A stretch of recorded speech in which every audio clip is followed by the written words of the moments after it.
Hey everyone, it's Theo from Spectrum Gardening. As some of you may know, we're moving, but I wanted to make sure everyone had an opportunity to see our garden before we moved and before we dig all the plants up with us. So in the front here, we have a few different grapes growing, and it's either a chayote or it's going to be a serpent melon growing right here. I can't remember which one survived and which one didn't. Our plan was originally to cover the whole front yard with greenery, and then we'd have a privacy screen, and then we'd also have some edible grapes that we could snack on and everything. So let's take a look down here. So our neighbor gets the benefit of our gardening. As she walks up and down her path, she's going to be able to see all the wonderful flowers and the clematis, the calendulas, and the gladioluses that come up. And she has, on occasion, helped herself to a couple tomatoes and some other cucumbers that were sticking over the fences. So let's go see the rest of the garden. If you follow me, so let's go take a look at this courtyard that we created over here.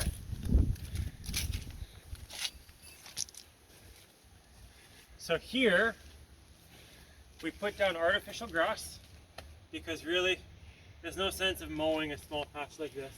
As much as it seems ironic as a gardener like myself, putting artificial grass in, it was the only way that we could actually obtain the look that we wanted to do with the star.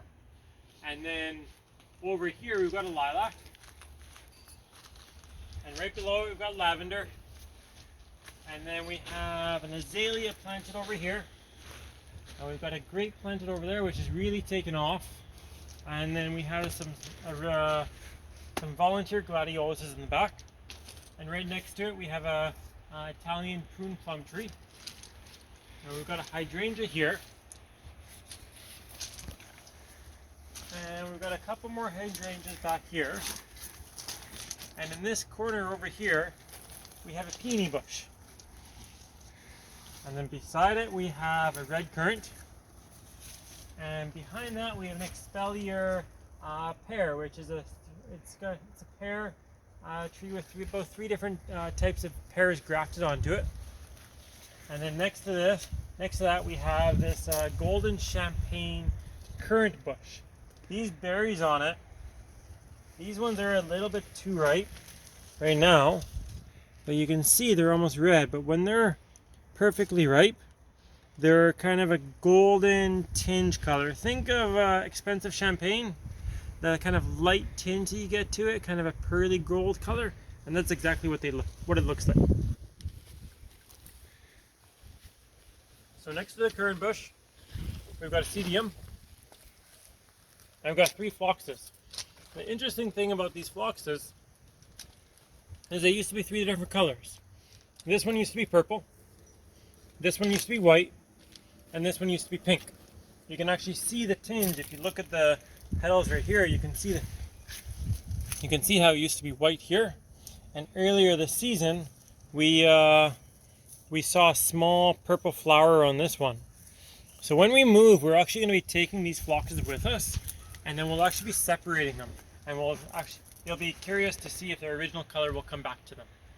And behind these phloxes over here, we have a clematis. And now this clematis, well, the flowers are a little strange on it if you take a look at it. They're not like the typical flowers you'd come across, but it's such a fast grower. Like, take a look at this mass of just vines right here.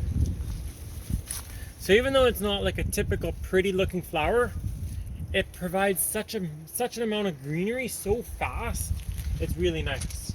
You can actually see it's growing into our grapevine here. And then this is our grapevine that it's kind of growing every which way right now. We should have put up some sort of trellis for it before. We should have trained it properly, but it kind of is what it is. When we move later on, we will be taking it with us. It'll be fun trying to untangle it and prune it down. And then we'll actually be able to train it over a proper arbor and things like that. So let's go take a look at the side of garden now here too. So if you take a look at this garden bed over here, it's only about 6 inches wide or so. We just put this one in So we could just basically close off this space and kind of make it fully enclosed, so we wouldn't really have to worry about like any neighboring kids come running through our lawn, or have it actually kind of fenced off feeling to our yard. Here, what we do, we actually plant peas in it, because what else can grow in a 6-inch garden bed? Just peas and beans. Something that grows up and that will grow along the trellises here. So this one here is about 13 feet long, and you'd be surprised at how many peas we can cram in that space and how many peas we get off it. So as we walk down further over here, we've got our gladiolus is bordered all along the back of the trellis along here. They go all the way back. And in front of them, you can take a look at how pretty these are. This one's a nice pink shade. This one's purple over here. And then we have some white ones. And we've got a pretty red one right here too. This one hasn't bloomed yet. And the interesting thing, a nice thing about our garden is that we have tulips planted along the front of the U shape in our front yard. And then we have other bulbs that were planted here before. So from the spring right up to the fall, we always have something blooming in our garden.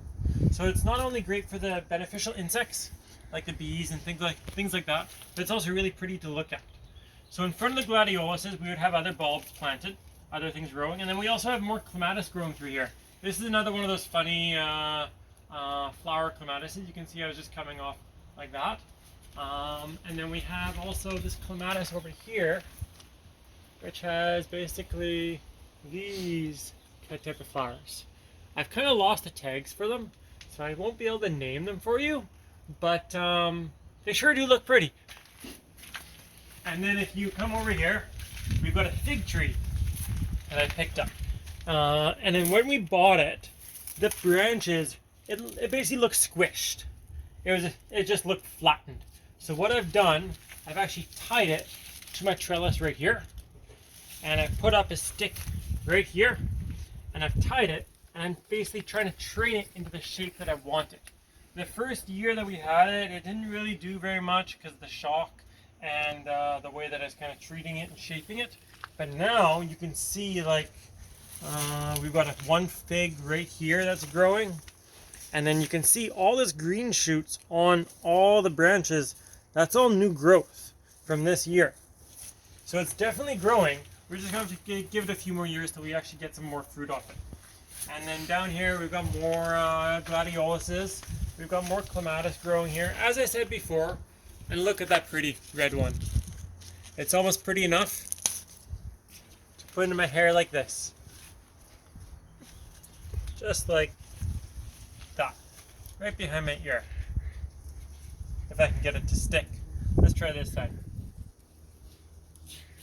There we go. As I said before, our plan was to have this full of greenery, and then we're actually going to put up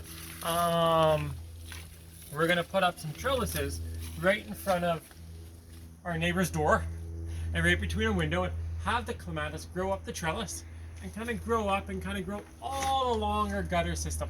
And now I know what you're thinking, having the plants grow on the house, ivy, Virginia creeper, all that stuff. No, I would never do that, because that's just going to get into the siding. It's just going to create a problem for us. But the clematis, you can see how gentle it is on the trellises. Like right here, for example. It's actually not really eating the wood. It's just gently latched itself there, and it's just continued growing that way. So I wouldn't actually have any worry with having it sending it up to my gutter system up there. And if we come down further, we've got this nice clematis right here with this big white flower on it. And no, it's not the Montana variety. And no, I wouldn't be able to tell you which one it is because I just don't have the tags. We've got more gladioluses here. And then we've got some ground cover over here. We've just kind of let it kind of do its own thing because we kind of like the look of the small flowers. And if it's not hurting us, it's not invasive, and it kind of helps our garden's ecosystem, we just kind of let it be. We just kind of let it do its own thing. And then over here we've got another fig tree. And now you can see again all this green growth from here to here. That's all new growth from this year. And from here to here too. And another one here. And we even have one fig growing like our other one. Our crops are not going to be very good for the first couple years, but you can see how much new growth is on this tree right here.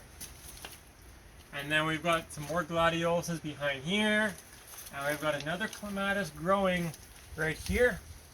It's kind of like one of the strange flowers I showed you earlier, but not quite. And we have a volunteer nasturtium that has just come up, and we've just kind of left it be. And we have Russian sage down here. We actually just trimmed it back the other day, and I'm not kidding you. It was about this tall and went about this way out, this much out to our path. We could barely walk down here. And then we've got some more gladioluses here, and then that's about it for here. It's just this is kind of the end of this garden bed. But let's go see the rest of our garden. So we just finished showing you our front garden and kind of courtyard sitting area, and we showed you down the side. So now let's go see our main garden, our front garden and our side.